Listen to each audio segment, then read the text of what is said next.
thing always gets me. Yo.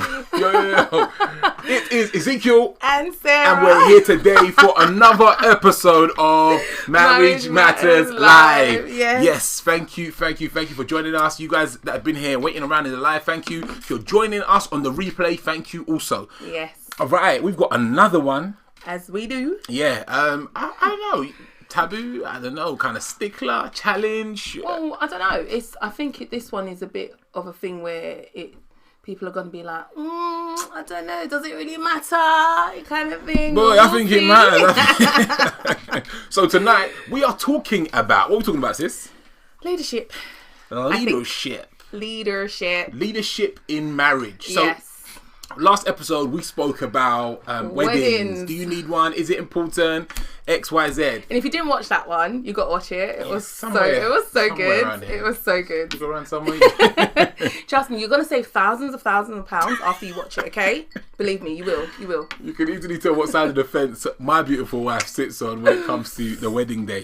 Yeah, so we want to talk about marriages today, and we want to talk about leadership in marriage. Yes. Super important stuff. And what is your view on marriage, leadership in marriage? When you hear leadership in marriage, what do you think? What's the first thing that you think? So, first question we're chucking out to you guys today. Yeah. If you haven't been here before, as I said, I'm Ezekiel. This is my wonderful, beautiful wife, We're still sorting Sarah. Out. And we're here to talk to you guys about marriage, right? Yeah. Developing that strong, long-term relationship, that unbeatable, unbreakable relationship of marriage. We call it an authentic love, basically. Authentic love. And that's what we want to help you guys develop here. So, if you're not married, this may be the place for you. If you're thinking about getting married, you know, that special somebody has fallen in love. No, babe. No? They've done their MOT.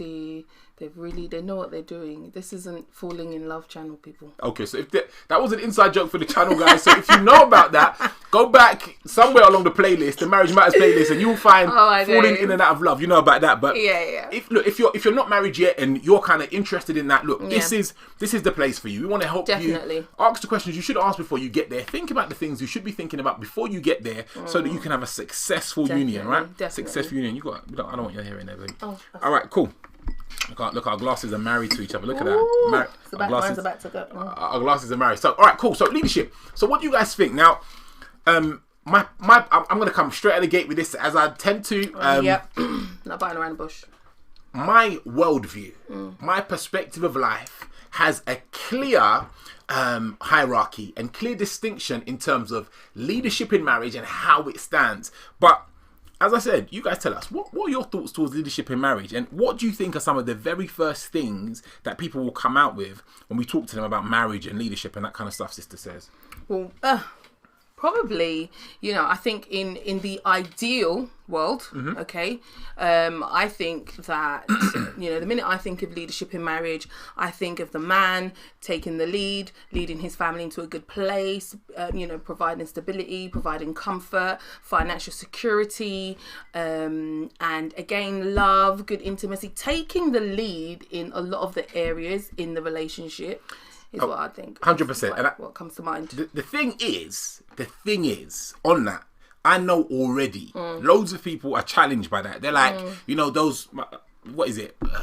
What do they call them now? The Power Sisters. I don't know what they call. I don't know what the name is. I don't know what you call you. Feminist. What they call themselves. Yeah, that thing there.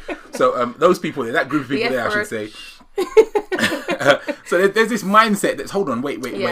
We live in a day and age today of equality, and leadership can be done from both sides of the fence. Yeah. So, and if you've been here for any length of time, you already know, we've discussed this kind of thing from different angles. Yes, okay. Exactly. And I think we've spoken about how we were talking about this last night. Actually, I think yesterday we were doing some of the business stuff, and I was saying to you, finances, that's your department. Do you know what I'm saying? You're the leader in that area, kind of thing. And I think the thing that people fail to kind of focus on when they polarize so deeply in their mindset is, no, the woman can lead or the woman should lead. I don't think anybody said she's incapable of leading. Of course. Do you understand that? Yeah. So especially when, obviously, I come from a biblical worldview, biblical mindset, and let me put it out there first of all. Let me put this out there just so it's at the gate. The leader is God. That's right. Now, let me put that primarily. That's right. He wears a crown. Because the challenge is in this thing is that, it's like, the man. Yeah. I'm sure I shared it on the channel here a while back. I was talking to a friend and she was like, oh, I don't understand what's with the patriarchy. Why can't we have a matriarchy? and I was just like, you know what? That's an interesting question. Yeah. And no one's saying that you can't endeavor in that realm. Yeah. But the reality is, depending on your worldview, your perspective, my worldview or my perspective, I should say, that's not the way things were established, essentially. So, no, you're good. So I think it's important for us to say no one is negating my sisters, the ladies from leadership. And you find today there are many kind of houses, many relationships. There are some single parent homes where the mother has to be the mother. She has to be the leader. She has to be the driver. There are relationships where you have a husband and wife, and in that same instance, you've got the lady who's the kind of strong. She's the kind of the Yes. I was gonna say alpha. I don't know if that's the appropriate phrase to use for our female sister, but in essence, she's taking that charge, that position of leadership.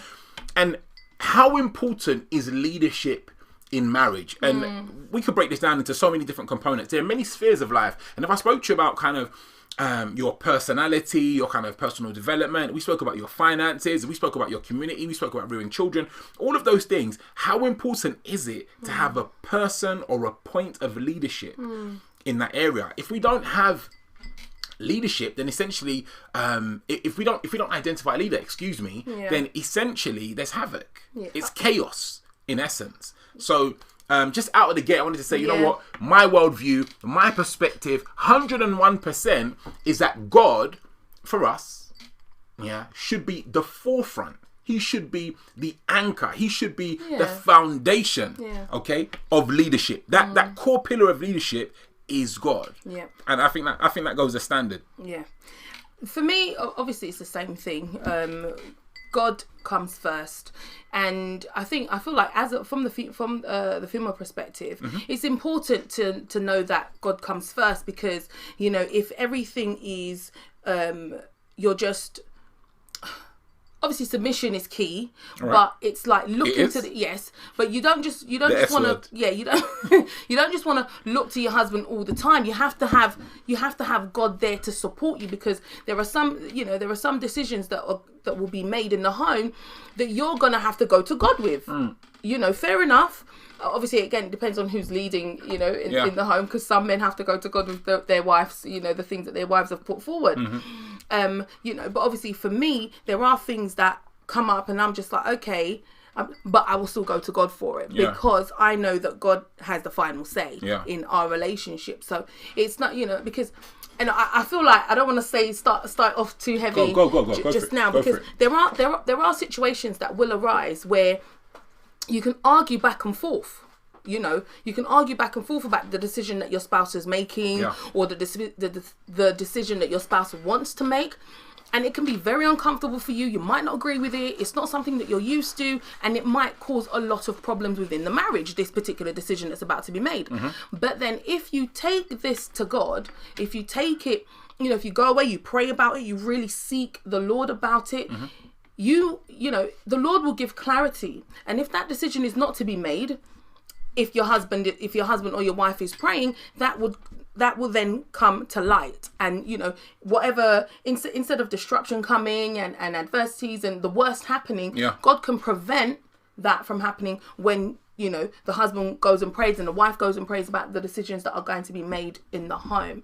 So for me, I definitely like having God in on the top of the list is 100% key. It's important. Sister Sarah, my wonderful wife, is highlighting something that is massively important. Now, before you get married, this is something that ideally you discuss and prepare for. And the challenge is, if you don't discuss this before you get married, this is something that's going to come out after. Yeah. If someone's a deceiver before you get married and they say, I want it to be this way, X, Y, Z, and then you get married and then their true nature, their true colours come out. This is all the more problematic. What am I talking about? I'm talking about this idea of unity. All right? There needs to be a unified decision on leadership before you get into your matrimonial home. Before you begin to even consider the contractual covenantal agreement of marriage. Yeah. If we lack that unity, the scripture says, can two walk together if they're agreed? Yeah. Yeah. If we're not agreed, it makes it very difficult for us to walk in the same direction. I've loved that verse for so long. Definitely. And this is paramount. It's paramount that we understand this. And if you're at home right now, as many people are on our side of the pond, if you're challenged in your relationship right now, if there are real problems with the children, problems with intimacy, problems, I challenge you that the issue is unity on leadership. Yeah. All right? Layer one is, are we united? I'm not even talking about worldview, all that kind of stuff now. Like, I'm talking about united in leadership. The decision. Who is leading? What is leading? Because you've just now said, there are things that a husband will go to God about. There are things that a wife will go to God about. And I don't know if our guests are acknowledging that, but you're talking about going back to the source. That's right. Do you understand that? So if we both agree, this is the source and we're both going there, we both have access, we're agreed. That means we start on the right foot. We're moving on the right foot. And I think it was let's just step back a minute. Like, even for us, it was a challenge because I guess when we started out, even though we both knew what church was, we both had a kind of, a youthful awareness of God in a sense. The reality was there was a good period of our relationship early on where there was no clear signpost to God. That's right. As the foundation of our relationship. That's right. We're running around thinking I'm the boss. Well, both thinking we're the boss. Both thinking we're the boss. All right? And some of us more than others. And then obviously... But it's funny because that's what I was going to say. Like, I'll let you get back to your point. Yo. But for a lot of us, everyone comes from a different background. Yes. Different dynamics. Some people came from backgrounds where women led all the time. Yeah. Some people came from, and there were men around. Some people came from backgrounds where there were no men around and women led.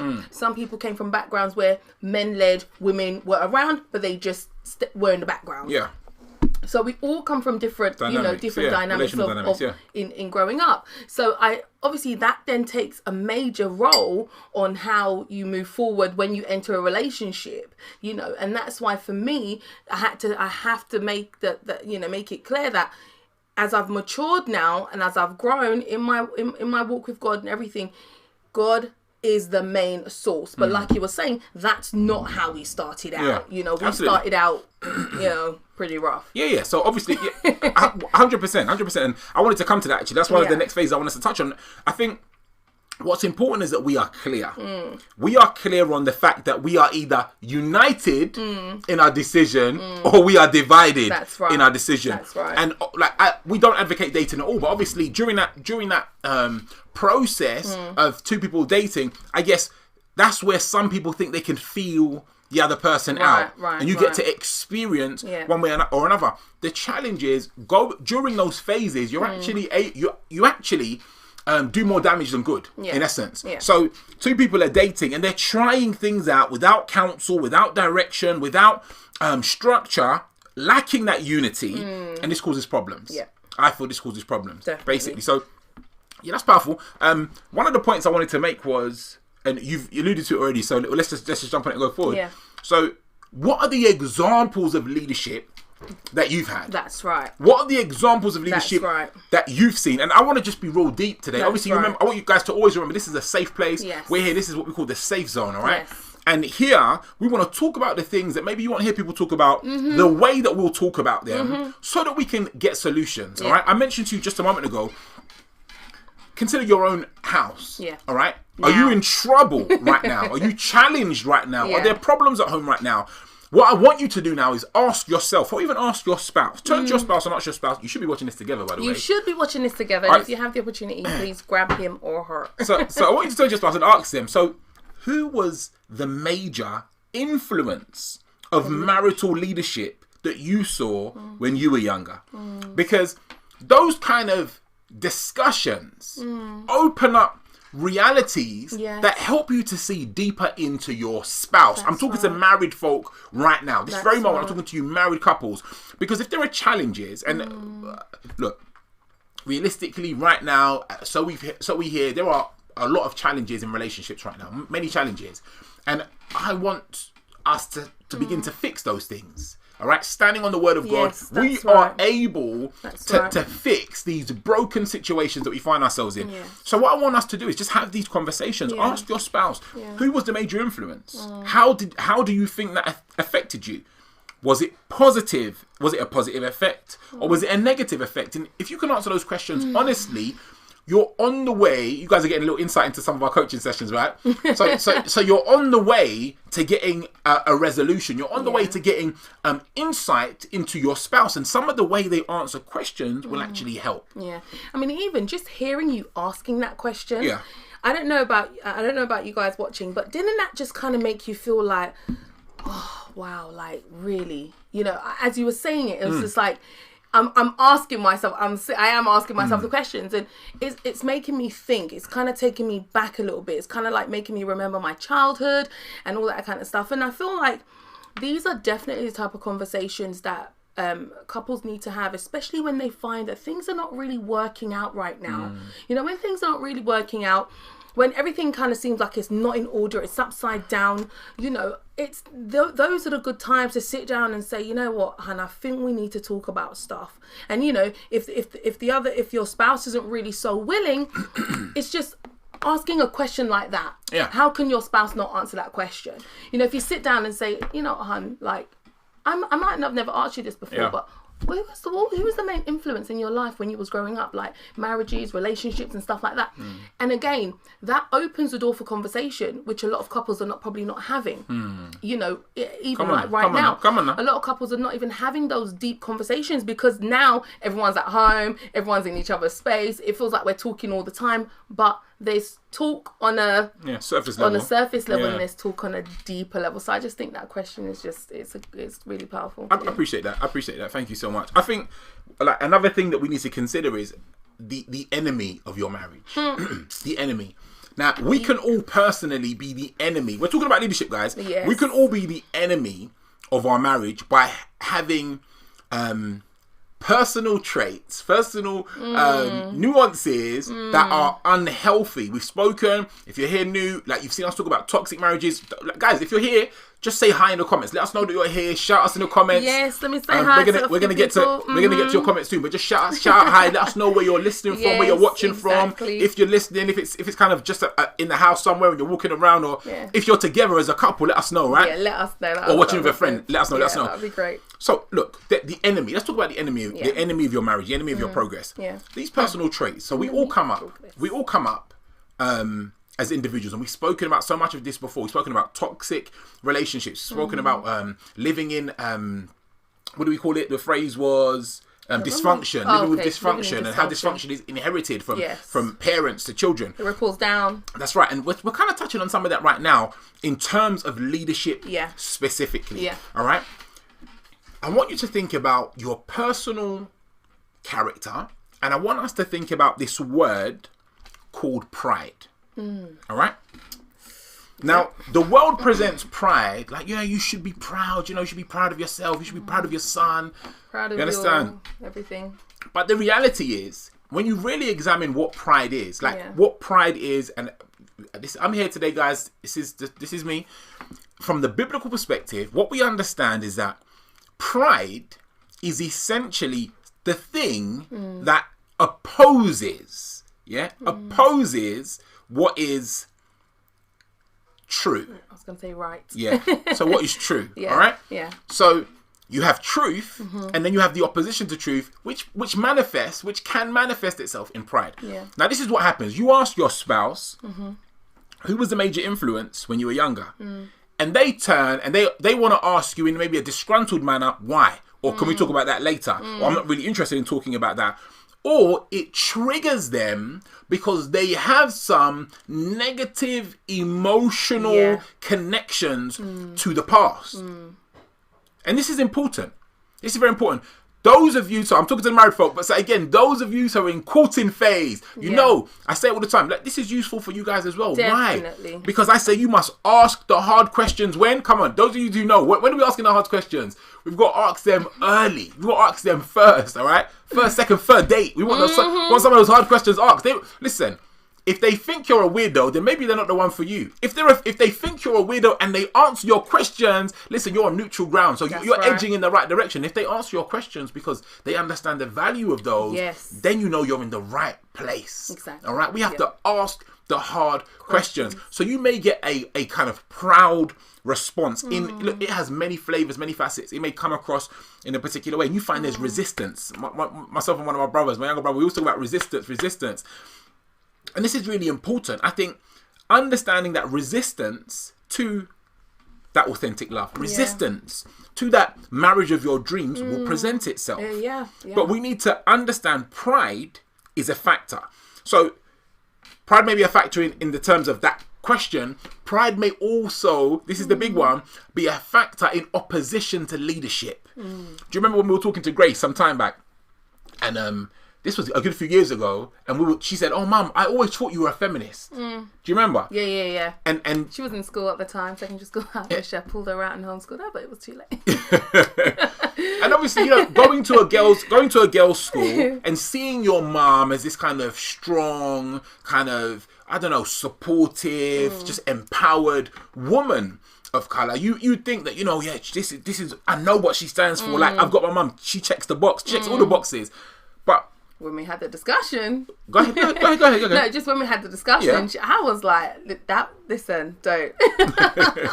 I mean, for me, obviously, I really feel like feminism is like, it's like a new thing, you know. When I say new, but it's years old. It's refreshed. They want to refresh it from time to time. But I feel like with every generation, they always try to make sure that they're keeping it trendy. You get what I mean? Yeah. So obviously, when my daughter goes to school and she's being taught all of these things, and she comes home and I'm saying like, no, that's not the way forward. That's not how, you know, women should be and all that kind of stuff. And she was just like, oh, I just thought, you know, just the way you are in the 21st century, it's just like natural for every woman to be kind of have that stance basically. So when she found out that I was not really on that fence, she was quite surprised. And this, like, again, so from the top end, what did I say? I said, just because the scripture said, let's go from the scripture perspective, because the scripture says, you know, God is the head of the man is the head of the woman. So you've got the man in a position of leadership in the marriage over the house. That does not negate the woman as important, as significant. Exactly. Layer one. Now we're talking about this, and we're talking about feminism. And my daughter said, "Oh, Mum, I know you're a feminist, Mum. I can tell just the way you move." Then her mum says to her, "You can be empowered. Yes. You can be strong.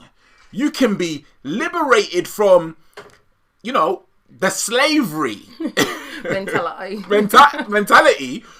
But that doesn't mean that I tick the box or wave the flag of feminism. Yeah. And these are some of the nuances that are presented in today's day and age to confuse people, to ensnare people. So we get into a relationship now and the woman says, listen, I'm keeping my surname. And listen, I'm not saying that's a bad or a good or a bad thing. Like, I'm not even going into that. But I just keep. I don't shoot me in the comments, right? Double barrels. But yeah, do you know what I'm saying? They may say, look, I'm keeping my surname X, Y, Z, or they may say, for example, you know, I want to have my say in terms of X, Y, and Z, and they position themselves. They want to position themselves as an enforcer. I like that. That was a good phrase. So they position themselves as an enforcer. Now I think these things are an element, and I'm talking about my sisters for a moment, let me come to my brothers, but this is an element of pride. This is an element of the pride where we say, okay, a man may say, look, this is the way I see life. This is the philosophy I believe that we'll be successful and we'll live by. This is the pathway we should go down. Then she comes with her opposition, or per se, you've got this guy and he's like, you will cook my food at this time every day. You will make my bed. When I say it's time, you know it's time, sister. And do you know what I'm saying? He comes now and he's, again, contorting the truth. Yeah, exactly. The truth can be that, the truth is that God is the head of the man is the head of the wife. And, you know, the structure is set in place. We have our authority structure. However, he comes in and wants to bend or contort what is a true and healthy standard and reality. No, I mean, just based on that, I was just going to ask you, like, a man who has that really rigid, strong, aggressive stance, in a sense, I would say, is it the fact that for someone like that, would a woman who again is strong, who's ready to buck heads with this guy, do you know what I mean? Is that the type of person that you would think, that you would say, because it's suitable? It's suitable because someone like that, to meet a sister who's raised to do... She's ready for battle. Do you know what I'm saying? This is going to be drama already in that marriage, straight away. Do you know what I'm saying? So, at that point, someone like that, I mean, if a woman... Go. You know why? Yeah. Listen, she's a strong... And she was raised that way. That's just the way she is. If we backtrack, we've been what? A good two double-digit years now. Yeah. So if you go back just that period before, let's say before we were really kicking it, obviously there was a lot you had to go through and kind of transition into when we came together. You had to go through a lot and really, so purged. Yes. So I hear you. So obviously I can see why you feel that kind of tenseness. Yeah, when I hear something like that. Yeah, I'm ready to just be like, talk to me, go on. No, because talk to them. No, because I just feel like, when someone has such an attitude, before that person enters a marriage, that particular type of person, come on, 100% counselling, come on, prayer, just even getting to know himself is definitely a good thing before he wants to now take a woman to say, I want you to be my support. Well, if that's what it is. I want you to be my support. But then I'm thinking of the female who is now with someone who has that attitude. So look, let me ask you a question. What I'm saying? That's not, for me, that is not leadership. That is bullying. So let me ask you a question. Would you say he's better with someone who was subservient and said, yes, sir? But that's what I'm saying. That's why I asked you that question. Someone like him can't be with someone who is, yes, who, that's what I'm saying. That good girl who was raised to, know her position as a woman, know that you're supposed to help the man, know that, the man takes the lead and all that kind of stuff. Someone like that, God just, not to give him someone who's going to show you. Show him yeah, do you know what I'm saying? Sorry guys, that one was just like, I feel like that example was like just really not the fact. I mean, obviously you are probably watching and go, well, yeah, but Sarah, why are you so defensive on hearing something like that? Because we know that a lot of relationships do suffer abuse, verbal abuse, control, and all that kind of stuff. And this is where leadership can get contorted. And this is why, again, a lot of women are like, look, I'm not down for you to be telling me what to do. Kind of have that attitude. I'm a woman. I know what's right. I know, how to maneuver myself. Yes, we're married, but I still have my this is my domain. Yeah. Don't encroach. Don't come into this place, kind of thing. And obviously it's that, when women hear or even envisage a man with such an attitude, it's kind of like, whoa, like definitely, like you need to go and do some soul searching, bro. Yeah. Do you know what I'm saying? So yeah, that's just. No, I feel you. Yeah. I feel you 100%. I think the challenge is, as we started with, and you kind of shot out the gate with, knowing the foundation. A man like that can actually change. Is one layer. A man like that can actually be submissive in the sight of God, basically. So there is development. We all have issues that we all need developing in. There are areas of each and every one of us. I don't know anyone in our generation that kind of came into marriage whole, like not whole, perfect, I should say, fully complete, not needing any adding to. I mean, is there a perfect person to be in the first place? So, come on now.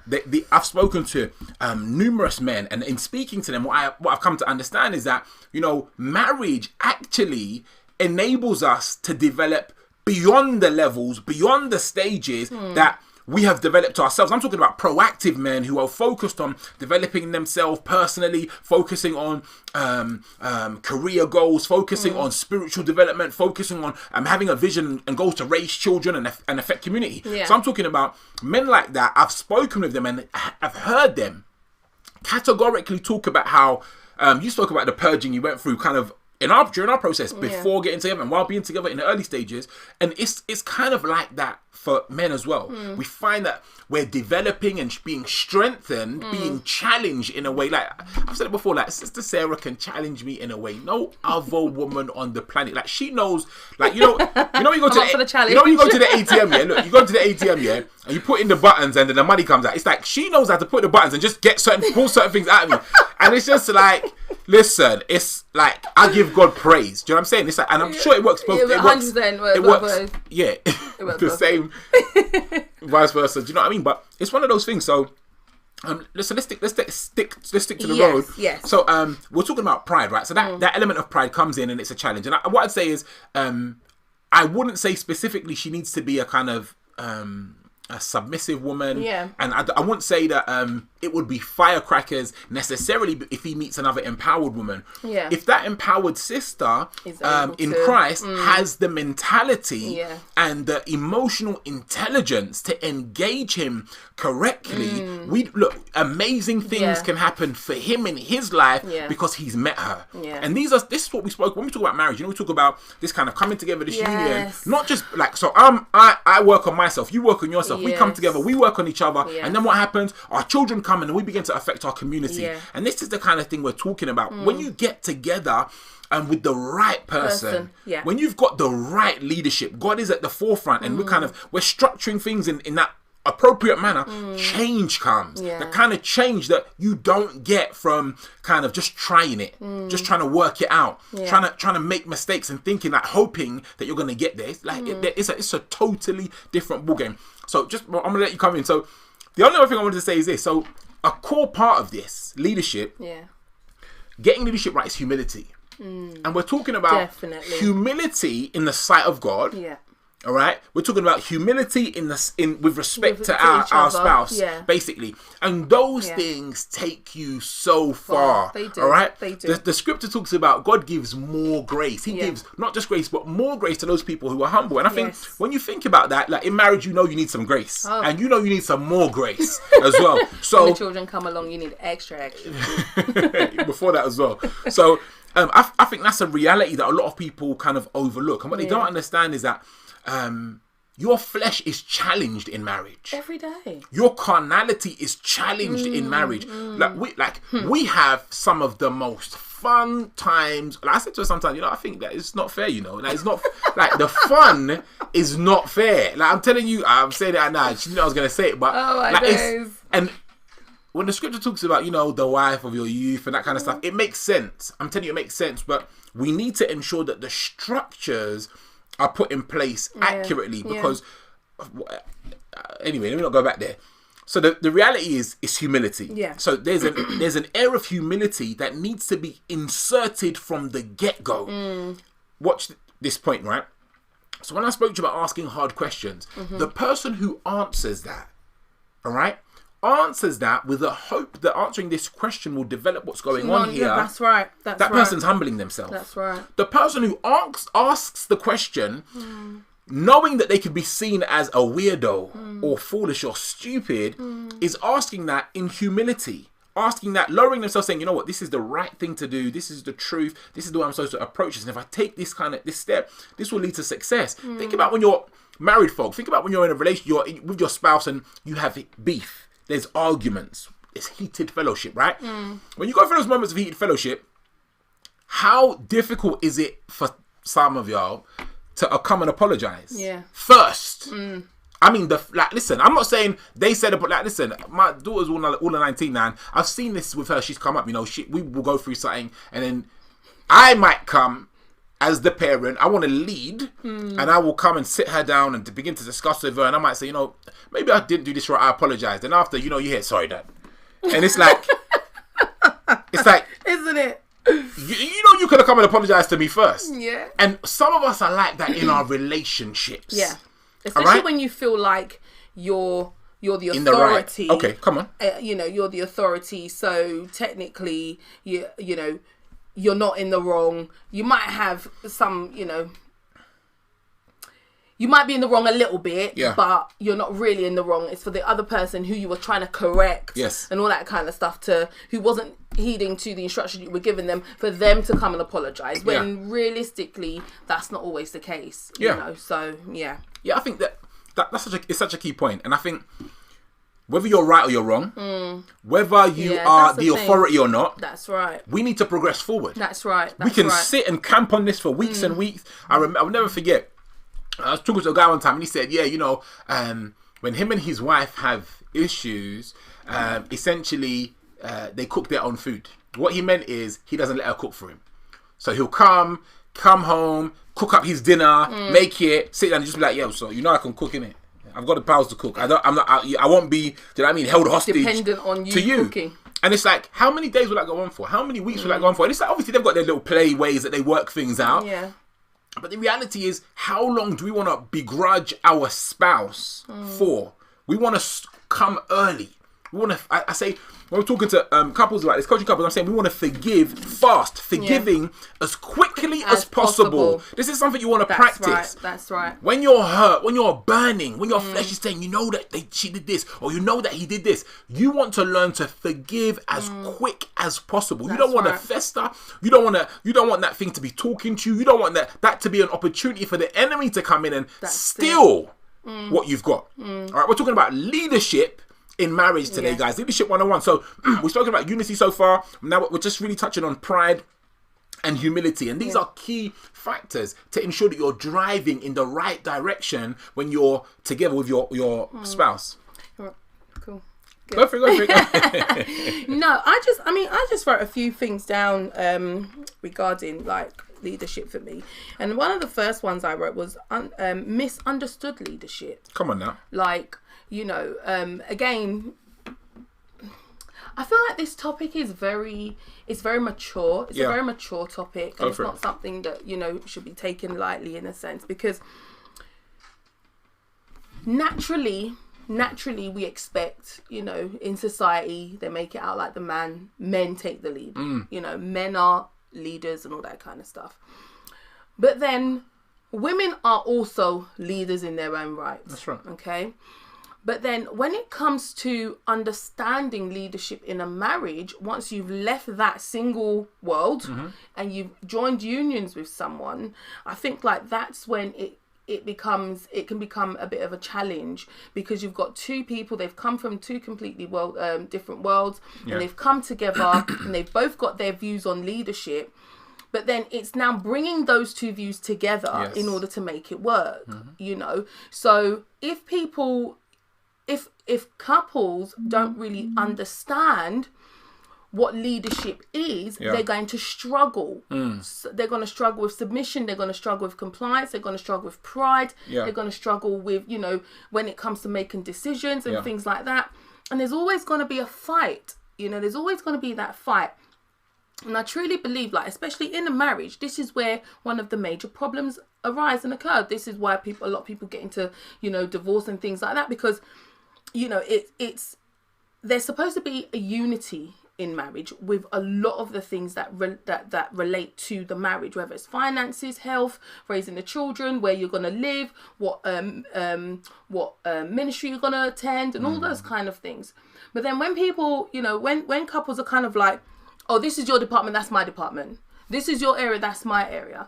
It's, you know, it doesn't create unity. That's right. It doesn't create unity. And then, you know, and so for me, just understanding what leadership really means in a marriage is so important, because if you don't understand it, people are gonna just be throwing their ideologies all over the place, and it's not gonna work. That's right. You know, so for me, just misunderstanding leadership, I think, like, once couples begin to really even sit down and together and look at things and study and listen to different audios and read books together and just begin to really dig in, because a lot of the times we just go with what we know.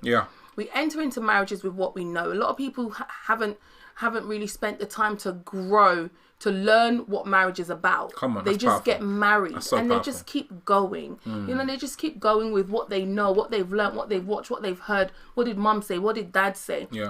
You know, when there are other people out there that they may not know that they can learn from, you know. But then again, it's spending time to really begin to understand, okay, I'm in this for the long run. I've seen how this can play out in certain other people's lives, and I don't want that to be my story. So if I don't want that to be my story, what changes am I going to make? What decisions am I going to put in place? You know, what materials am I going to study? You know, how many women, you know, I'm talking from the female perspective, how many women in your family have taken courses on marriage, have read books on marriages, have you know, taken you to a marriage conference, or to a conference to say.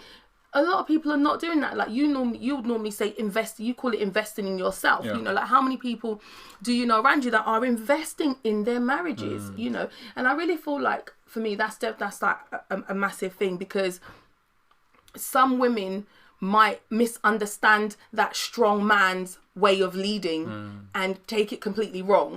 You know, he might be very specific, he might be quite organized, he might want his children to be raised a certain way and all that kind of stuff, and it could be like, oh, are you trying to suppress, are you trying to but then because she doesn't understand his way of leadership, it's not going to help their marriage. So understanding the way your partner, your husband or your wife's understanding their leadership skills, shall I say, is a massive thing. Because then once you understand it, and people might be looking outside, people from the outside might be looking and thinking, she's crazy.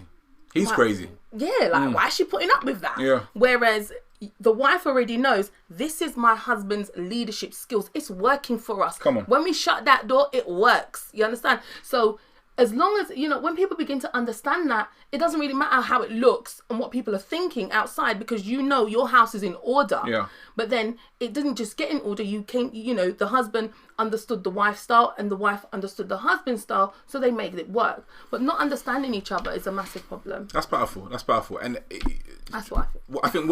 What Sarah said is, it really lends so powerfully to what we've discussed about unity and that humility aspect. And I think really being on the same page is so paramount. And this is where you have to go back and watch some of the other videos, guys. When we really talk about the personal MOT, like, I must know the type of person you are.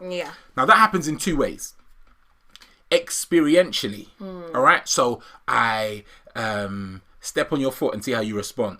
I burn your toast and see what you say. I pull your hair and see how you respond. I kiss your cheek. I kiss your forehead. I hold your hand when we're walking out. So I try these things, and evidently that will take a good degree of time. That's right. All right, so we can do it that way, so experientially, or we can explore. All right, we can explore through conversation. We can explore and study each other and understand from conversation. We can understand from training materials. We can understand from those things. And as you've so rightly said, I might read a book and the book says to me X, Y, Z. So now I observe you and I say, oh, that's why she does that. It lines up. It makes sense. Have a conversation with you about that. This is what I read. What do you think? Does that make sense? How does that fit in with our worldview? What does the Bible say about those things? And I think this is one of the problems we have. All right. I think the better we know our spouse, all right, the better we get to know our potential spouse, the easier it is for us to acknowledge their leadership style and our ability to or not to lead. And this is where the humility comes in so powerfully, because if we don't have the capacity to say, I can't do this well. My influences were negative. What I saw growing up has hindered me, or what I saw growing up has helped me. If we don't have the zeal, the goal to be that honest, that genuine with ourselves, it causes a massive problem for the relationship. And this is why, again, if you find yourself in marriage and these are things you're working out now, this is where we are, and we have to work with what we've got. But the challenge is for us in the early stages. I'm talking to those, my brothers and sisters who are courting now. This is where these questions and this discovery is really important. You don't want to spend years exploring to find out that they lied to you about X, Y, and Z. You want to speak. You want to evaluate. You want to, like, you know, talk to friends, talk to family, do those things, spend kind of time in group settings, get those understandings so you know what you're dealing with as you're progressing forward. And you want to do all of that prayerfully and under the leading of the Holy Spirit. I'm just going to add just one thing. You know, if you're struggling with communicating with your spouse, you know, just reading a book that talks about certain things, and you can use that to open conversation with them, you know, because sometimes some people actually don't really know what to talk about. That's right. You know, they feel like they've been talking for so many years, and you know, they've run out of things to say. They know each other so well. But, no, you don't. Or exactly. No, you haven't. Or sometimes some people might not feel like they know enough when it comes to their spouse, because someone might, you know, some people are married to very highly intellectual people, and they're just, you know, quite simple, got, you know, when it comes to education, and they might feel like they can't challenge their spouse enough, you know, and again, that can make them withdraw from communicating. But when you begin to think to yourself, okay, you know, how can I engage with this person a bit more? You know, how can I make him talk? How can I make her talk? How can I bring up things to ask questions about the past and things like that? Because some people might not feel so comfortable just asking random questions. But when you like get material and you begin to read and you look and you're listening and you're you know, taking notes of certain things, you'll begin to think to yourself, okay, they said ask it in this way. And then that can, like, you know, they can pose questions. So as he was talking, I was just thinking, like, you know, because again, communication, we spoke about communication before. Foundation. It's foundation. And even this whole leadership aspect of things, it's important to know your spouse's communication style, know how they operate, know what it is that they love and like to talk about. Because if you don't, then you're technically just guessing. Yeah. Right? And it's the same thing. If you continue to guess all the time, it's going to end up in, you know, a disaster in a sense. You know, I can't just go and say I'm going to make a chocolate cake and just start guessing how to make the chocolate cake. It might turn out round and brown, but it's not going to taste. It might not taste like a chocolate cake. That's you know. So just definitely like begin especially when you're lacking the experience. Of course, because you know I know there are some people, if they want to make a cake, they don't need no recipe book anymore.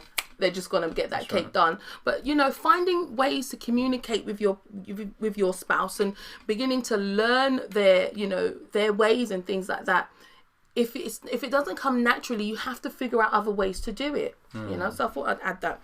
Right. And I wanted you to answer a question. Right now? Well, it's on the same thing, but like absence of leadership. Yes. How does that affect a marriage? Absence of leadership. Okay.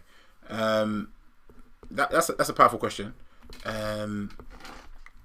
So like listen, if you go back to the first 3-4 videos on this playlist, all the core ingredients are there. And what I'd say is this: it comes down to your desire for direction. All right. So, do you have a specific place in time in life that you want to go to? So we talk about this. We've got this phrase. That we talk about all the time, just in terms of this kind of level, this kind of intensity of relationship. All right, this is our desire for the couples. This is our desire for ourselves. But if a couple doesn't have a vision for their marriage, so if I ask you, what does your marriage look like in a year from now? What does your marriage look like in 10 years from now? If you can't clearly tell me 5 or 10 of the attributes that you expect to see in your marriage in 5, 10 or a year's time, then you're in trouble. The reason you're in trouble is because you don't know where you're going. And that vision has to be navigated there by somebody. Now, we know this in our house. Myself, yourself, Grace, the children, we are all in this vehicle. We're going in the same direction. We have a purpose as a household to achieve some things for ourselves. This is our goal. This is our vision. And it's not just something that's in my head and in my heart. It's not just something that's in your head and your heart. It's something that's been discussed. It's been conveyed all the way from the top down to as low as levels as people can chip in and get involved. And the challenge is this: if there is a lack of leadership, then there is certainly a lack of direction. And if there's a lack of direction, then I mentioned it earlier, we're talking about chaos. We're talking about chaos. And it may look like they're the Joneses. They've got everything going. They've got everything right for them. But spiritually, physically, nutritionally, emotionally, intellectually, socially, there will be some imbalances that need to be addressed. Yeah. Basically. Okay. So you have a man. Okay. He was raised in a good home. Yep. And his dad was pretty laid back, and the mum and dad, 50 years, they're still married. Didn't seem to have any dramas. Life was cool. Yeah. Nice house, car, had good education. Okay. Everything seemed to work out just fine. But daddy was pretty chilled, laid back, and mum was, the leader in a sense. He saw his mum lead. So then he now gets married, and he's like, you know what? I really like my dad's stance. I like how my dad was chilled. He didn't stress my mum out or anything like that. My mum just, did what she felt was right. And look, we all turned out all right. And then he gets into his house, and he's just like, I think I'll take that stance. Yeah. And he allows the wife to take lead. Is there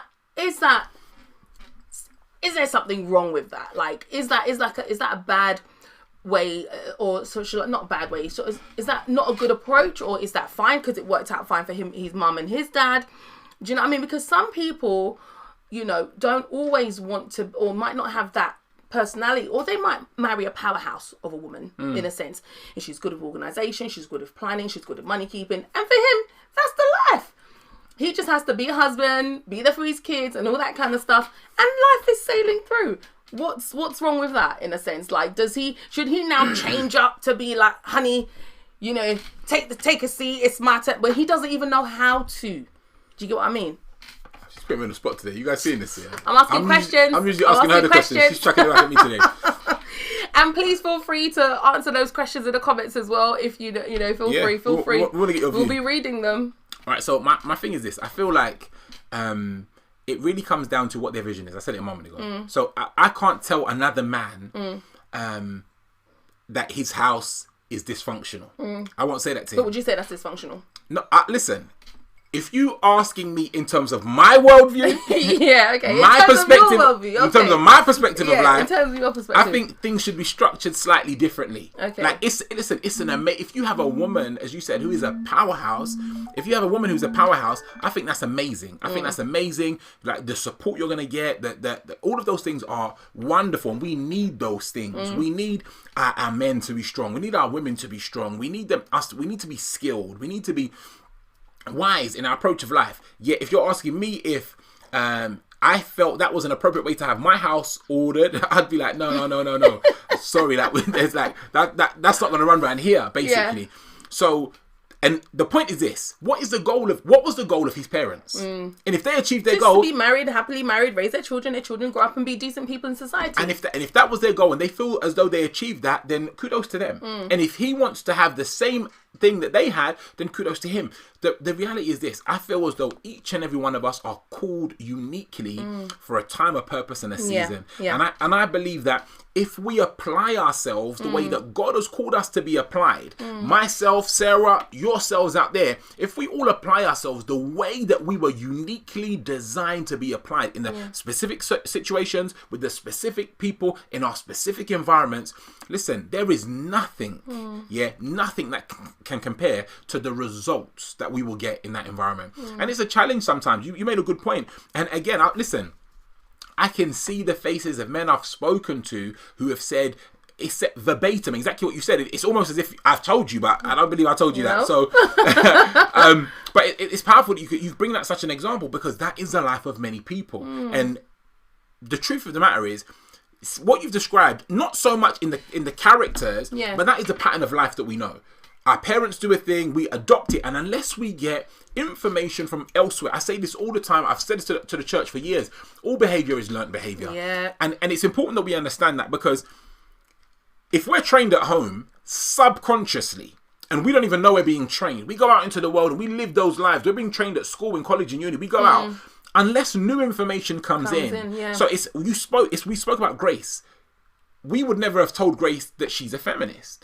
But she went out, heard something, came home. Thankfully, we've built good bonds of communication, so she can talk to us about that. Because there are some children who are hearing that outside, coming home and running with it. It's like, they're a feminist, their mum's a feminist, they've been feminists in their family for years, and they don't know that that's not the reality. Yeah. So praise the Lord that we had that, and we were able to kind of direct her and guide her into the right pattern. So the truth of the matter is, what are the goals that we have for life? And if we're trying to achieve the goals, listen, I am not saying a woman who's leading a house will lead that house to destruction. That's not what I'm saying. I'm not saying that at all. Yeah. My point is that according to the standard and the worldview I subscribe to, I have standards. There is a structure, and I'm doing what I can to live by that structure, and you can testify if we're reaping the rewards of that or not. Yeah. Do you understand that? So definitely.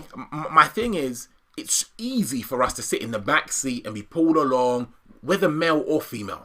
It's easy for us to go with the flow and do what we see in the newspapers or we see on the magazines, because that's the way that the world has gone for many years, for many millennia. But it's for us to determine what we want from life, where we're going, and the best approach into achieving that, basically. Yeah. Oh, that's wonderful. Thank you, hon. I was even just going to say, I feel like where we are in the world today, I feel like there are a few things that the world put in our faces to make us feel like we're safeguarding ourselves in marriage. Tell me. Because in a sense, like one of the things that I wrote down was rebellion. Yep. Right? Rebellion. Okay. And we resist, or we attack, or we pull away. Right? And sometimes, in marriage, we can feel like that's a good stance to take, depending on what's happening in that relationship, depending on what's going on, because, okay, let's just say a husband wanted to move to another town, and the woman was happy to stay where she is. They've lived there all their life. They met there. This is where they said that they were going to raise their children, all that kind of stuff. And then he brings in a new idea. She's going to resist that. She's going to resist it. She's going to rebel against it. She might even pull away, as in, oh, really, I'm taking the kids and we're leaving. And these things cause massive problems. Yeah. Massive, massive, massive problems. And the reason why I bring that up is because a lot of the times we might not look at those things as like serious issues when we're resisting the leadership, because it might not result in something bad when we resist. It might not result in a negative effect when we pull away, from the authority that's there, because sometimes it could be the husband could be like, all right, fine, that's fine. If you don't do it, okay, cool, no problem. There was no consequences. She resisted, she pulled away, but there was no consequences. Do you get what I mean? So a lot of the times, even when we're not helping ourselves, we don't see the negative effects because there was no negative result in a sense. That's right. But in the long run, it does have an effect, because it gets to the point where the husband could then be like, well, every time I put something forward to her, she's just not agreeing. She's just not feeling it. Then we've got to make decisions behind her back. Now that is 100% a negative result. Right? Because they begin to remove each other from the equations of decision making on different things, and that's where, for me, I feel like those are like the little things that can cause problems in the long run. So just like rebelling, resisting the leadership that is before you, and pulling away as well. Instead of talking to your spouse, you're going to talk to someone else about the decision that he's trying to make in your home. And just different things like that. It can cause contention, and it can even cause separation in the long run when one person continues to constantly resist. The authority that's supposed to be put in place. Obviously, like, I'm like the authority that's supposed to be put in place, and it's kind of like, in the right term, the man obviously is the authority after God. So it kind of sounds like, oh, is it the woman that's been rebellious? Is it that? But it can work both ways, because there are decisions and there are things that either person can make, that the husband can turn around and be like, no. And the wife can turn and be like no. But then obviously, again, it's that unity, coming together, knowing each other, to understanding the leadership patterns in the home. So I just kind of really wanted to touch on that whole. I think that's key. I think that when you talk about the rebellion and that kind of drawing back because the other person's unagreeable, or the main thing I'm drawing from what you're saying is that we don't have the intimacy intellectually, emotionally. And this is the problem. So we're talking about the more you know someone, the closer you come to your spouse, the easier it is for you to understand their leadership style. And in turn, the easier it becomes for you to lead them. Okay? Because you understand them, you understand yourself, and you can lead. The challenge is this now. Is if I'm constantly saying things to you that's causing you to withdraw. And if whenever I bring something to you, you actually say things to me that make me feel as though you don't understand where I'm coming from, then you're right. What happens is, not only are we withdrawing, but the more we withdraw from each other, we're drawing closer to something else. That's right. And as we draw closer to that, cases, someone else, exactly. And when that happens, we've lost the integrity of the relationship. This is why me and Sarah say that conversation is so important. This is why talking is so important. This is why talking and even apologizing when you don't feel like it is so important. Even if you're not in the wrong. Absolutely, because it develops this integrity between the two of you that cannot be broken easily. That's right. You know what? I'm going to say this last thing. I think we better go to the comments because definitely. I can't wait to get into the comments. Oh my God. We'll stay here. We'll stay talking about this for ages. So I think that there's three things, and maybe we'll do. I think maybe we need to do an extended stream on this. Really talk about this because there's so many angles and aspects we can break off. But I think what's key is this. This has been with me for time, and maybe I can teach on this another time, but the key thing is to understand purpose. What's the purpose? Yeah. All right. Why are we here for? What's going on? And from your purpose, what's the vision? Where are we going? What do we see? What's happening? And then once we've got our vision in order, once we have the purpose and all that, the next thing to really consider is the order, the organization. We've said it so many times before. When you step into a car, there are not two steering wheels. And I talk about planes and people say there's a co-pilot. And yes, there is. But what we need to understand is that we have one person steering, one person driving, one person, and more to the point, a singular destination. When we begin to focus on a singular destination, and we are agreed in terms of leadership, we are agreed in terms of our personal commitment to humility, all right, unto God and to the structure, organizational structure, we begin to have success. And I think these things are really key and foundational for us to really to sit on. But because we didn't even really touch on how leadership, not having it not having good leadership in place, the way it really affects the home, like absolutely, the children, everything, because there are massive ripple effects. Massive ripple effects when leadership is not in place, you know. So yeah, babes, let's go straight to the comments. Let's whoop to the top. Let's jump in and see what's good. Thank you so much, everybody. Yes, we greet all of who's been with us from the outset. We appreciate you guys massively. I would show you what our lovely Grace made us today. All right. We got Frankie O from the top, and she is. What did she say? She said. I got the wrong screen up there. Ooh. Sorry, guys. We're coming for you. You guys can keep talking, because I know this community, you know, the love that you show each other is absolutely amazing. And you know what I really love about this community is that we learn so much from the comments that are made every time we're on this show. So bless all of you for the comments that you're making, and, you know, keep inspiring one another and keep sharing your heart. Super. All right, let's see if that's going to work for us. 2017 was our first comment. All right, you read out Frankie's comments. We'll go from there. So Frankie said, God, man, woman, children, family, and in that order. Amen. That's right.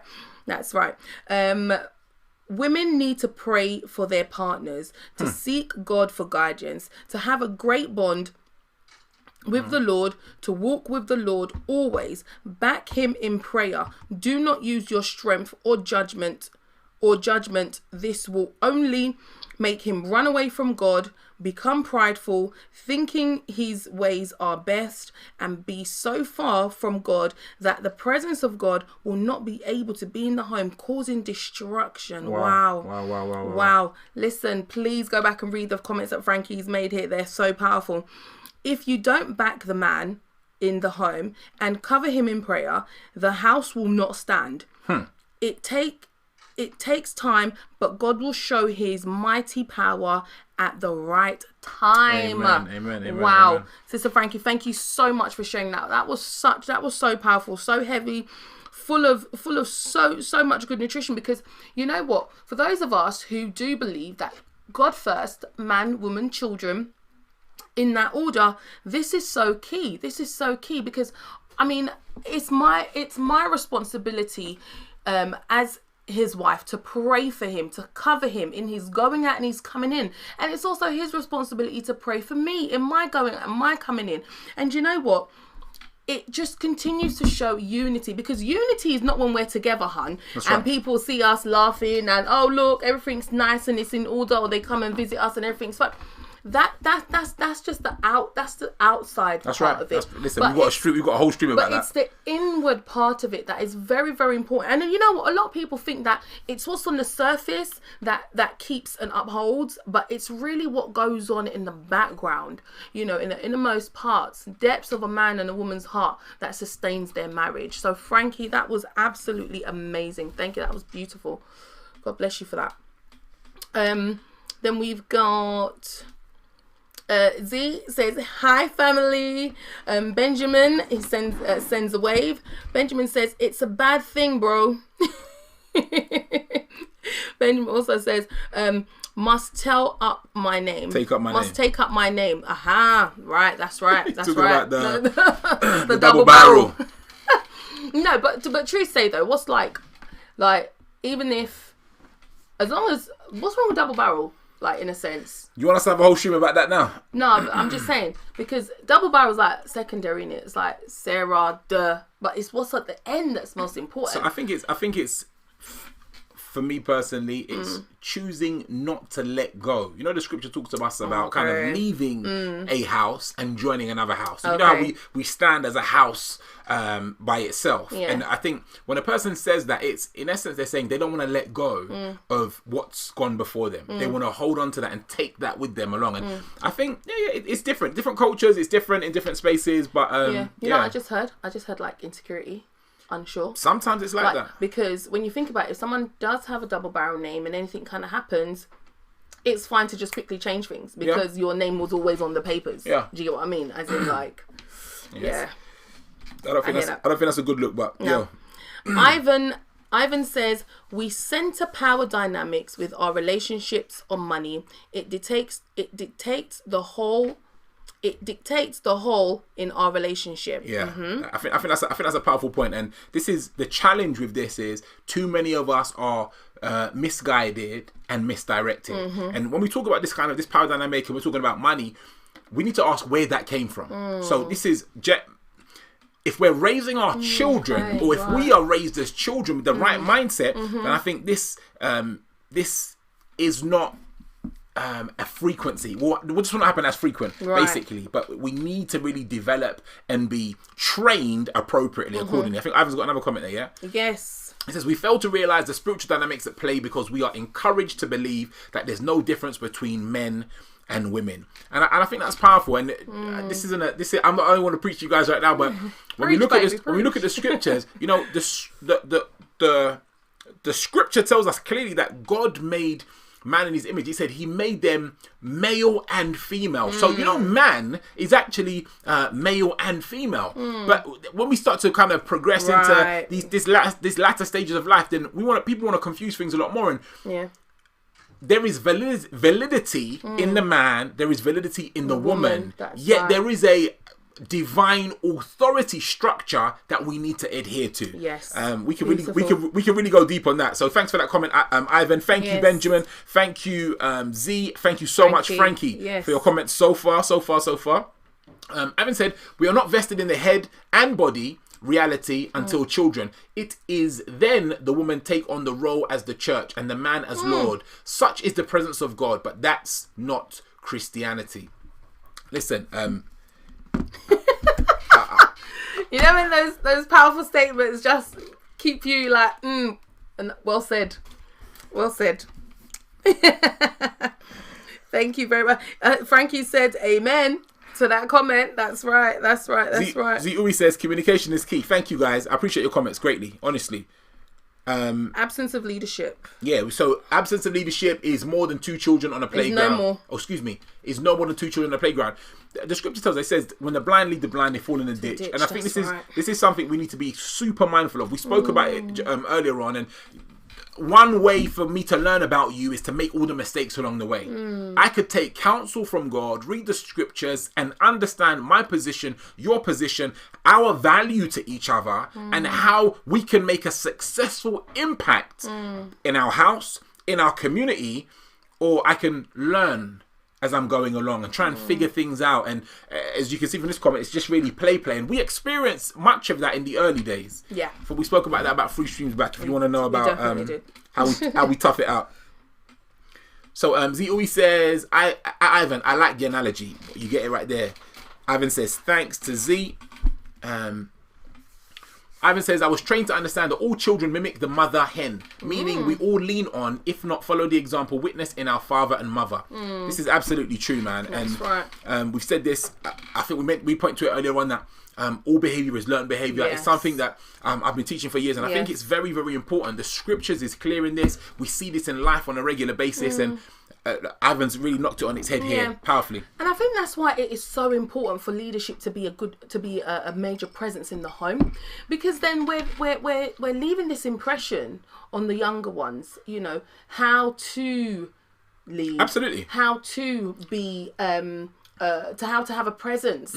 And you know what, it's not just that we're preparing them for marriage, we're preparing them for work environments, business, we're preparing them for education, all these kind of things, because a lot of the times, you know, when we think leadership, when we're looking to probably towards, you know, the children, we're thinking of the effects when it's their turn to raise their own family. But before they get to that raising their own family stage, there's everything that comes before. And if the right dynamic is not in the home, they're going to be confused when they go out. You know, it's going to breed a lot of confusion. It's going to, you know, they're going to misunderstand things. Or even in some cases, if leadership is not even dealt with appropriately, they might even misuse it. Yeah. You know, abuse when they get into a place of authority, maybe at work, you know, they might not, you know, use it properly, where you've got some people who really understand leadership and really know that a leader doesn't always eats first. A leader doesn't always takes the first step, in a sense, doesn't wait for someone to open the door for them to go through, kind of thing. Do you get what I mean? A leader holds the doors, let all these team members go through, everyone sits, then he enters or then she enters, you know. So there are all these things as well that we have to remember that are part of, you know, the whole leadership aspect of things. It's not just how, you know, it's going to be done at home. So I think that's so powerful. I think at working with so many of like the big companies in the city, and I guess outside of London, something I've observed, that there's a massive difference between leadership and management. There's a big difference between leadership and management, and what you find is when you have people in the house who don't acknowledge that they're leading, but think it's all about management, problems ensue. You know why? Because they're not thinking about the children behind them. They're not thinking about the wife that's aside them. They're not thinking about the community around them. They're thinking solely about themselves. And this is where you have houses that manage but don't lead. And it's a major issue. It's a major issue. Ivan, thanks for that. That was a really powerful comment. We really appreciate that. Thank you so much. Yes. Frankie, is that Frankie? Yeah, Frankie said true. Frankie said true.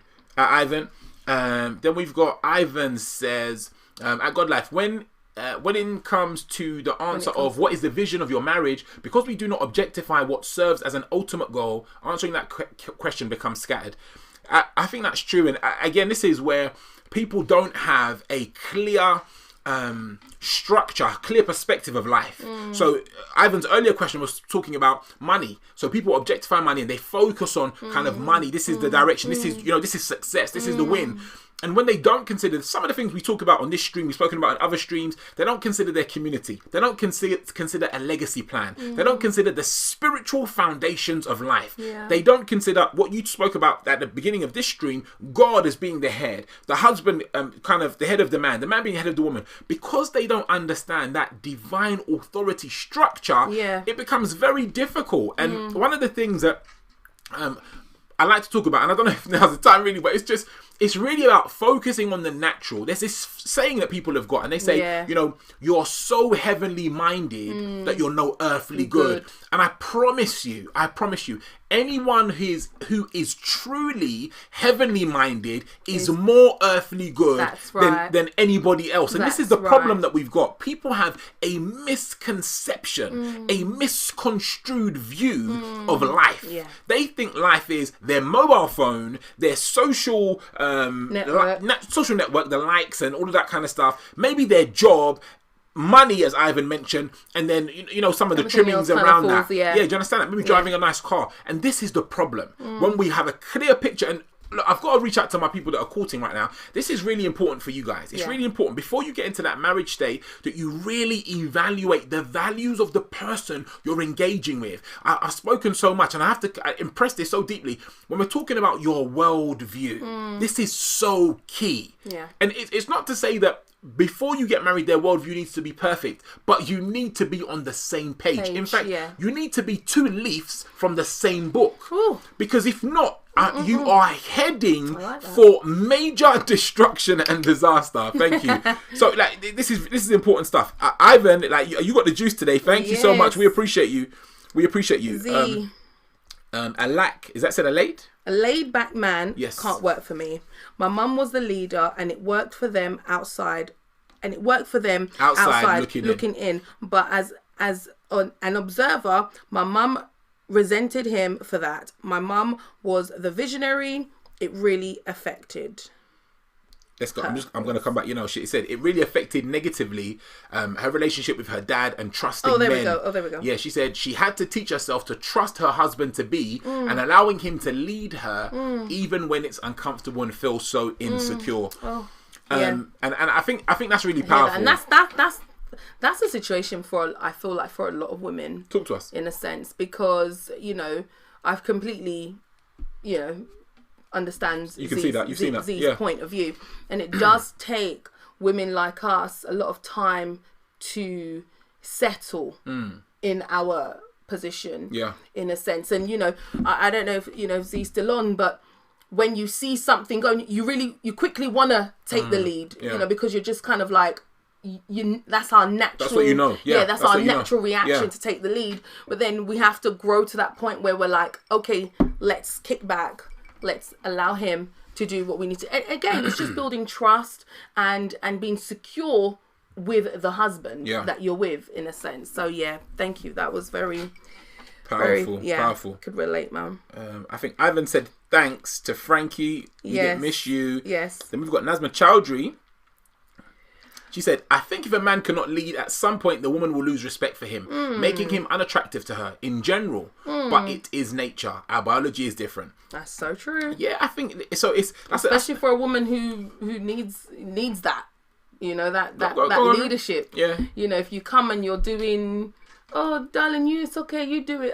After a while, it's just like, nah, not feeling it. Do you know what I mean? Yeah. For obviously some women might love that, but if you've got, certain women that could just completely put them off, and they just begin to look at the husband, and it's just like, why am I with you? Like, why am I with this guy? Like, you're supposed to be taking us out of Egypt, do you know what I mean? And bringing us to the promised land, do you know what I mean? I like that. Do you know what I mean? I need to get to the land that's flowing with milk and honey. Yeah, do you know, where's my Moses? Do you know what I'm saying? Do you know? So I completely agree with that, because some women want to get to the promised land.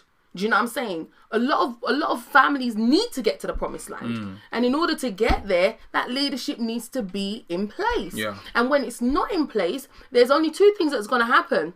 It's going to crumble, or she is going to find someone else that's going to get her to that promise. Do you get what I mean? So it's kind of like, it is important for, for the husband to constantly keep in the back of his mind that him taking his position is key.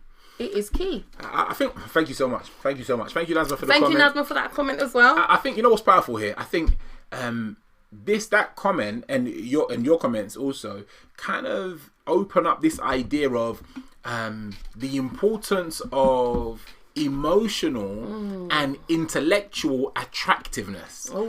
Or compatibility. It's not just about how he looks in shorts or how she looks in a pair of jeans. A pair of jeans. You know what I'm saying? So thank you. So I think it's more than that. And I think these are some of the things, if we begin to really think about early on, they help us as we progress. Yes. They help us as we're moving down the road, because on day one, you may feel, okay, this is cool. Like, we're doing all right. But you don't know how things will change for you internally over time if you're not grounded, anchored, know yourself, know your person, know where you're going. Yeah, because there are loads of women are attracted to the alpha male sort of thing, and when it comes to a man who's not so alpha-ish, you know, it can be a bit like, oh, it's okay, but like you said, there's always room for change. Not just because someone's like, oh yeah, he comes across as a good leader, might not be a good leader, you know, but it might be, you can have maybe a man who needs to learn how to, and might be absolutely brilliant at it when he gets there. I think that's, you know, again, that's another powerful point. Someone may have the nature, the characteristics, and that one might characterize as an alpha male. We've got that stream coming up, I think, at some point. But I think the challenge is, are they leading you aggressively to the right location? Do you understand? Because people can lead into the wrong space as well. And these are things we need to understand. It's not just about being an alpha, but it's also about having that vision, having that focus, moving in the right direction, and not just moving for the sake of it. Lovely, thank you. That's great. Thank you so much, guys. I think Zeke came back. She was touching up on a point before. She said that's a good example, Sarah, of a woman resisting her hubby's idea of moving that led to a 2-year separation, but it highlights the importance of communication and shared vision. Okay, so I think she's going back to the point about her mom and that kind of scenario.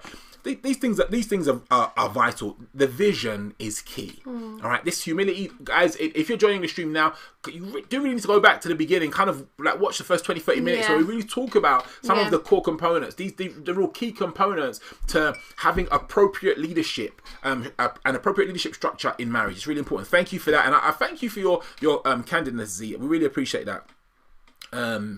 Nazma says, men and women. Wrong one. Let's go. You go for it. Men and women want and should be respected. Thank you. I'm trying to figure out in my head what I'm saying. However, a man, I believe, must feel respected, and a woman needs to feel cherished in order for a loving marriage to be created. Yeah, I think when we draw from what we can, and Asma, I think there are different perspectives in terms of what a man needs and what a woman needs. Yeah. And I think if we look at it from this perspective, what we're talking about, the cherishing feeling that a woman may need, and the respect that a man may feel that he needs, these are key. These are key. However, these things, generally, we're looking at an emotional and a kind of a soulish level. So they're from the soul, the realm of the soul. So we're talking about what you feel, what you think. And I think if we take our commitment in marriage a layer deeper than that, and we focus on it from a spiritual perspective. What is spiritual? So we could classify these things here as spiritual indeed, or to a degree, even though I won't fully categorize them as that. But my point is this: I think that we can go a layer deeper, and it gives us an even richer experience in marriage. What do I mean? I'm saying, if the two of us come together and we make a commitment in the sight of God that we will enrich each other as God has called us to, I think that's a stronger foundation for the two of us than focusing on what makes you feel good and what makes me feel good. However, those two things that are definitely, in a natural sense, things that we need, things that can assist and can help. But if my focus, I'll put it this way: look, if my focus is constantly on saying, I want to make you feel cherished, I want to make you feel needed, the problem is Sarah then looks for that in me. And she fails to be anchored in what is truly the covenant.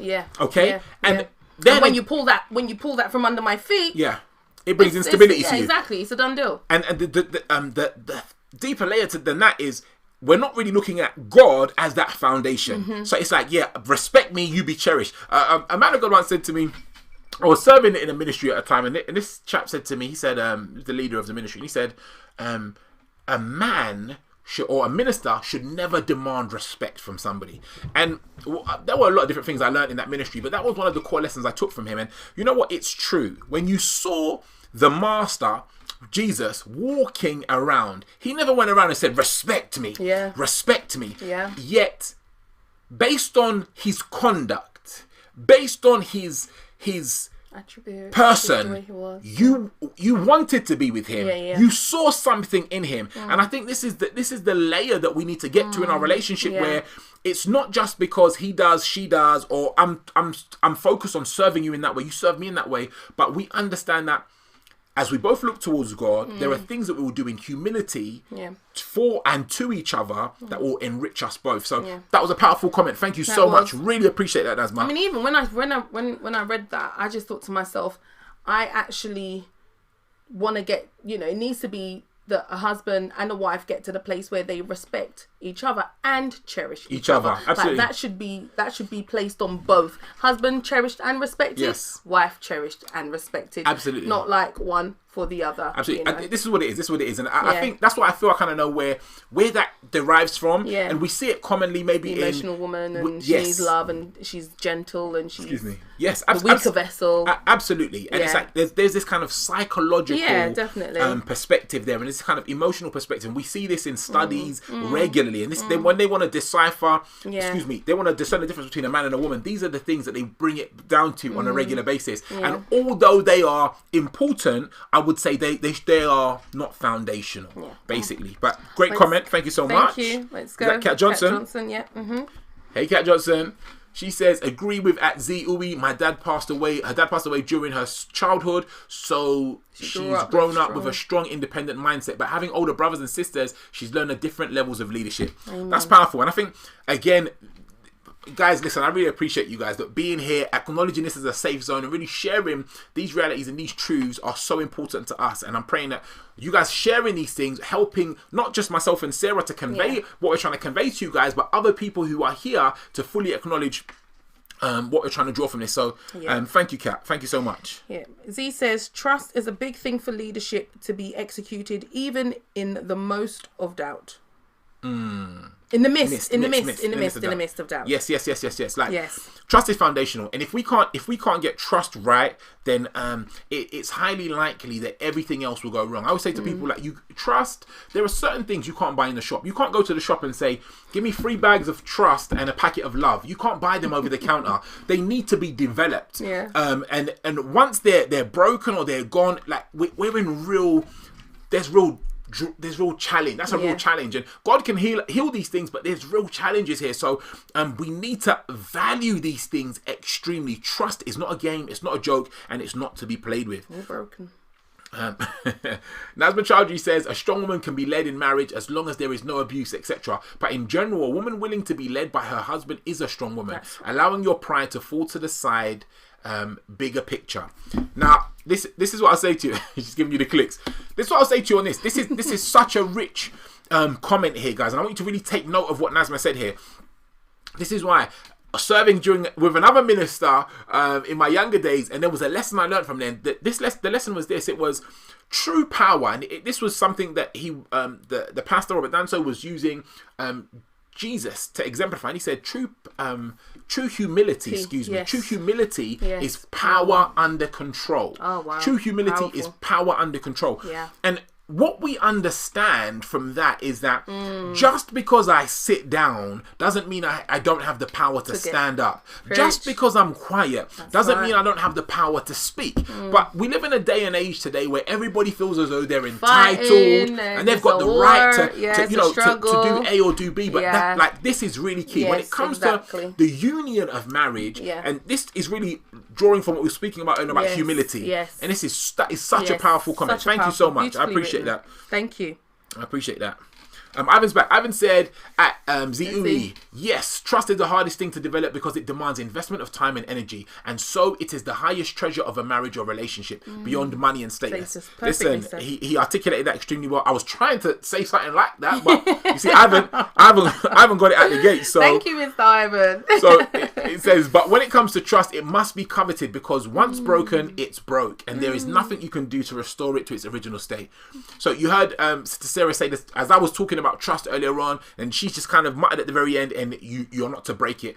And this is one of the points I was making a moment ago. You can't go to Asda, you can't walk into Walmart and say, give me 5 bags of trust. I've run out, our relationship is emptied.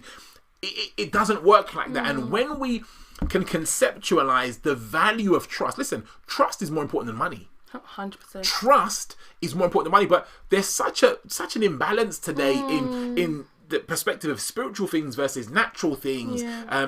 The God-given wealth and the man-made wealth that it causes problems. And this is very, very key. This is super key. And even I was just going to add, obviously, like, like Ivan has said, it can never be restored to its original state. That's true. At the same time, when trust is broken, there has to be like a lot of healing taking place. It takes a long time for someone to really recover from it. Yeah. So, in a marriage, you just have to do everything that you possibly can to not break it. Yeah. Because you never really will get back to the original place, in a sense. It is super, listen, I'll put it this way. It is super difficult. Yeah, it is. And we need to understand that. Listen. It is. I'll be honest, totally honest with you guys.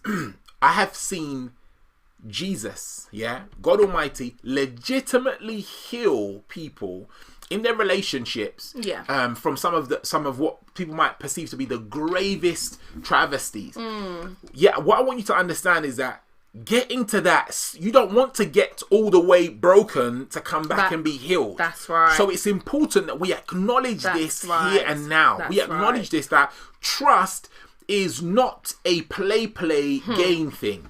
And this is an important lesson for us to teach our children. This is an important lesson for us to understand at home. And again, another topic for another day. I was about to say that we're gonna stream on that. We're gonna stream on that.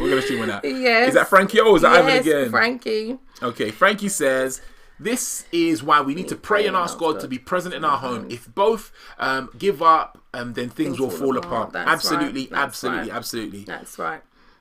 Nasman Trout just says, interesting conversation around changing surnames. In her faith, the woman is expected to keep her surname so she doesn't totally lose her identity, but it's her choice. Love that. There you go. Didn't know that. I didn't know that either. That was something new to me. Go for it. There's another comment. Go on. Another great episode, full of wisdom. Thank you both. And hello, everyone. It's a bit late for the conversation, but doing chores whilst listening. We appreciate you listening. Thank you. Ecosmios. How you doing? Good evening. She says, so what would you advise if someone is courting a guy who is quite complacent, leadership-wise? Should they flee or coach him into being more assertive, taking more control? You want to go or you want me to go? You go first. He's a guy. So, I think my first port of call would be prayer, man. I'm looking naturally. I'm talking to my sister. You're looking naturally. You're seeing this guy, and he's complacent. He doesn't want to lead, and I'd probe a bit more and ask a few more questions. He doesn't want to lead in what areas? Is it kind of in everything or in a few things? And you say he's quite complacent, so I'd assume that he's leading reluctantly, by force, but he doesn't really want to. And off the bat, I'd say that isn't promising to start with. I'd be in prayer about this. I'd seek counsel about this. I'd want to talk to some of his family and friends. And if leadership is an area that he's failing in, and you find kind of everything else is kind of good, then I'd be concerned, to be honest with you, because this is one of the things that is going to govern and guide your house from the days to come. And you may, being straight, you may want to talk to him about this, and if this is the way you feel that the Lord is leading you, you want to take some time away, ask him to get himself in check, and then maybe you'd come back and you'd see each other later on. I think that's the way I'd approach it. It's like, are you eager that you want to get married today and he needs to get himself sorted? You need to talk to him about these things and see if he's willing to change, if he's willing to grow. And it's not just about willingness as well. You need to see. You need to see. Of attributes. You understand? Yeah. So it's like over a period of time, 6 months, 12 months, maybe a little longer than that, you saw some change, then okay, maybe that's promising. But the reality is, if he's not exhibiting the traits, and I'm talking about some evidences, grain, seeds of those traits, that's a problem. That is a problem. Real talk. Yeah. He's not ready for marriage. Yeah. I mean, I was just going to say, is that the most important thing? What if they're courting and he's asking to have sex before marriage? They're courting and he's saying, can you pay my bills? Do you know what I'm saying? Nah. Obviously he's fired already from that. Do you know what I'm saying? If he's talking them talk there, he's fired straight. So where it's the whole. I'm just saying there are bigger things in that sense. Yeah. When it comes to courtship. Of course. There are other major factors. That's leadership though. If he's saying, come on, listen, I want to try before I buy, he's trying to lead someone in a particular direction. Do you know what I'm saying? So for me, I kind of feel like, obviously, like we've spoken, that people can learn as they grow, Absolutely. as they get on. Absolutely. Do you know what I'm saying? So would a fleet? No, I would say no. Not if that's the only issue. If everything else is fine, and it's just the fact that he's not so assertive, and he's a bit laid back.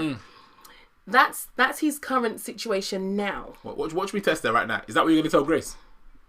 Well, basically... Did you see that yet? Did you guys see that? And you see, no, and wait. You see, that's the point. That's the point. It is. Because I'm not going to... Oh, baby, he's going to change. He going to change, baby. No, but what I'm saying is, if everything else is fine, if he ticks all the boxes, you understand? Your list, girls. Yeah, and if he ticks all the boxes, in my opinion, for my daughter, okay... I'm not going to tell her to flee because he's leadership thing, because I know that there are times in people's lives, like when we started out, you were doing your thing. You was kind of like, I'm focusing on certain things. I was like, I'm focusing on certain things. But then when mindset changes, you learn more. You've got godly wisdom. You've got good advice and things like that. And you have something to look forward to and plan towards. Change can come. My point is, we need to see evidence. We need to see evidence of that in advance. We need to see those evidence. If there's no evidence, I've said already. You need to listen. Well, he needs to. We need to know what areas of leadership that he's not leading in. So then there you go. You have to find out what areas of leadership. I said that. I told him. I said that. There you go. But flee? No, I wouldn't say flee. Not straight away. Not just straight away. Like I said, you ask him the questions. Give him 6 months to a year and a half. Exactly. You got to like. You know what I mean? If he's behaving like that, and he turns around and says, "Oh, will you marry me?" You have to say, "No, honey, not just yet. I think you need to work on these skills." So there you go. That's it. Yeah, that's it. See, we're on the same page. But keep the relationship. Nasma Charlie says, yes, 100,000,000% management and leadership are not the same. Leadership inspires people to do things, empowers them. Just management without leadership makes people do things because they have to. Lovely.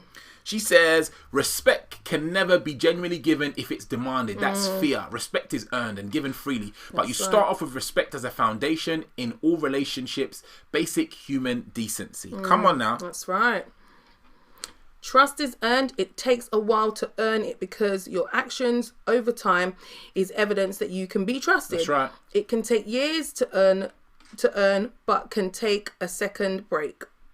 But it can take a second to break. Absolutely. Oh my days, that's so true.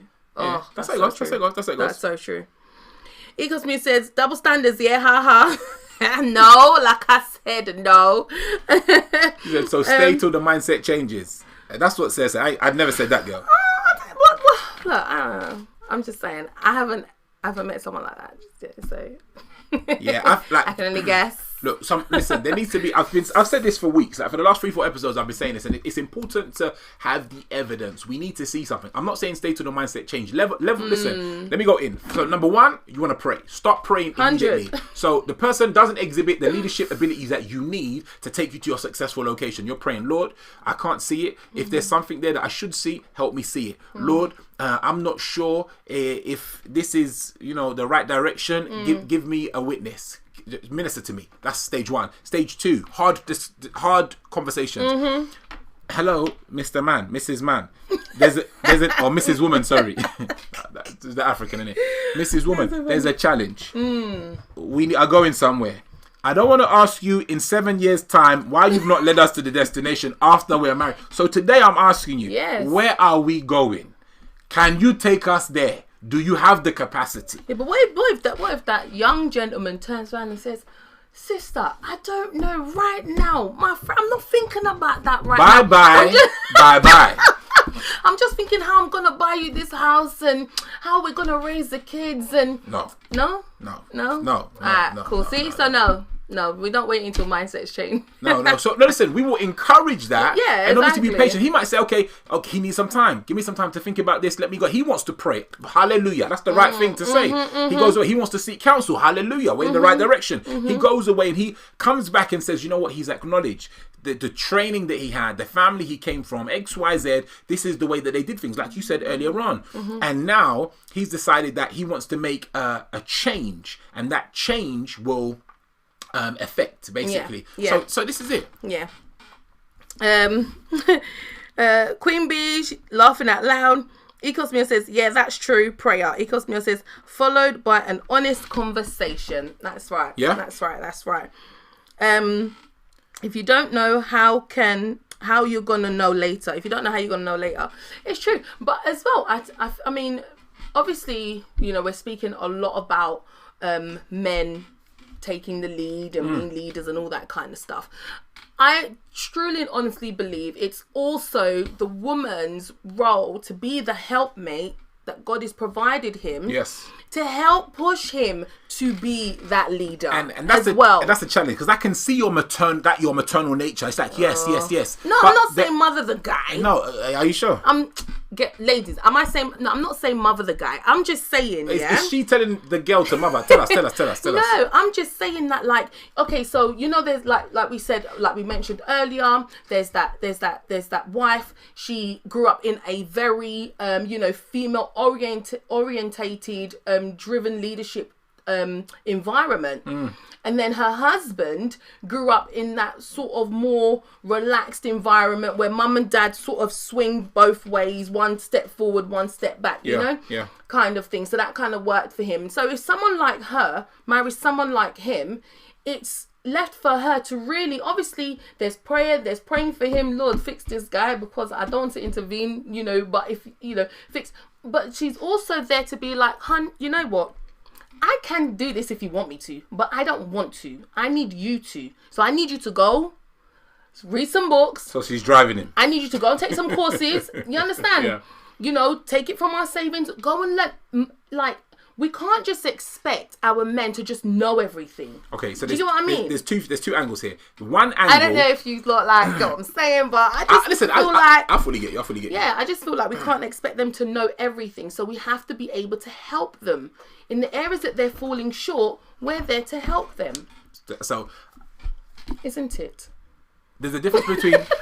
You must agree with me, not there's a difference between the married folks. If you wake up tomorrow and you realize your next man who's not leading you, I'm not telling you to run away. Okay. So yeah, a lot of what Sister Sarah saying now is applicable to you. What I've said is applicable. You start with prayer, have hard questions, those kind of things. If you're courting, listen, you are not yet fully committed. This is a different situation. But they want to be fully committed. So will they just kind of like just watch the person fail? No, you would. That's what I'm saying. You would you push and you'd help the person. You do all that you possibly can. And obviously, thank you. So obviously, if the person is not heeding, like you said, 6 months, they've not fixed themselves out. Finished. You understand? It's just like, have you taken any courses? Oh, did you go or whatever? And they're like, nah. All the excuses under the sun. Did you pay the bills? Nah. Let's fast forward 5 years, fam. Giving you all the excuses under the sun. Have you looked for a new job? Nah. Wow. Then at that point, it's left for that sister to be like, you know what, bruh? This ain't working. Yeah. Do you get what I'm saying? But you can't just... You have to help. Even if you're not married, and it's the person you want to spend the rest of your life with, you still have to kind of help them in areas that they might not really have much of awareness in. Got you. That's what I think. Got you. Opinions by Sarah. Woo. Listen, it's been... where you going? What do you mean it's been? Hello, we still got comments coming in. Ecosmia says, yeah, sorry, Sarah, that's what it had to sound like. I think it kind of sound like. That's what it sounded like. Look, a bit mothering. Yes, there you go. Lead him into leadership. Yeah. Well, you know what? Obviously, my husband's already said, as a wife, it's okay because that's what we're supposed to do. But when you're courting, I guess it's up to you, really. So technically, there's a lot to it. There's nothing wrong with mothering. No, I'm joking. That's another conversation for later. Look, there's a lot to it, and I think the realities are, as a wife, Sarah said it, just made the point now.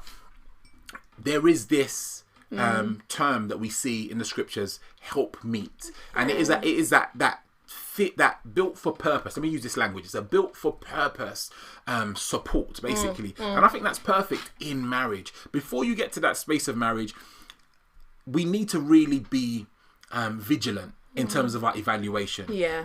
Especially because of the way we consider marriage. It's not something you can just jump into and jump out of. No way. Especially the way the world presents it today. Yes. So based on that, and I'm not saying he or she needs to be perfect. What I'm saying is the raw materials, the blueprint and the basics. The basement and the next layer. It needs to be there. We need to see those things are being built upon, and we're coming together to support the development of ourselves, the marriage, and the families and the community. Yes.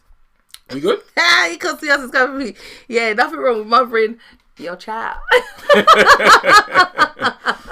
Glory to the Most High God. Listen, guys. Lovely. I love it. I thank you guys so much. Everyone who's hung in, stayed with us to the end. Listen, we appreciate you guys. You know this. So much love from us to you. Yes.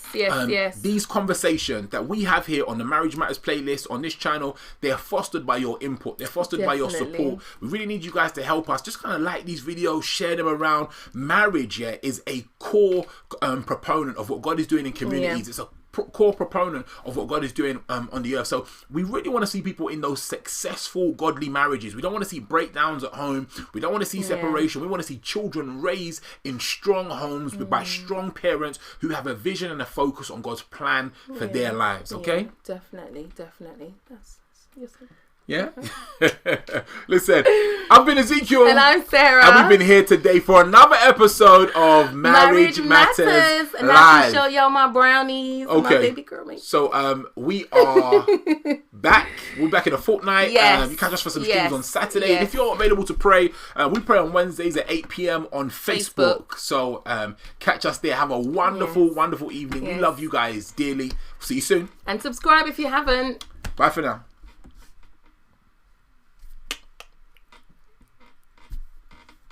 Real talk.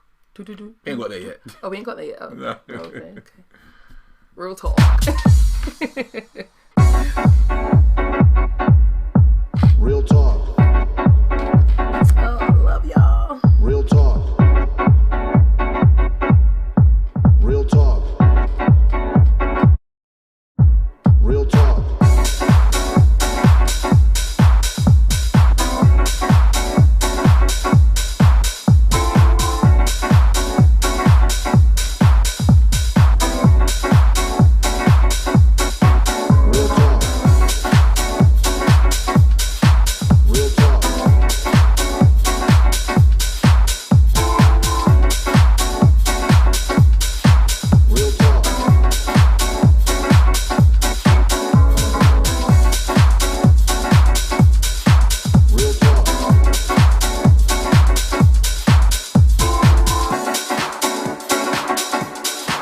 Real talk.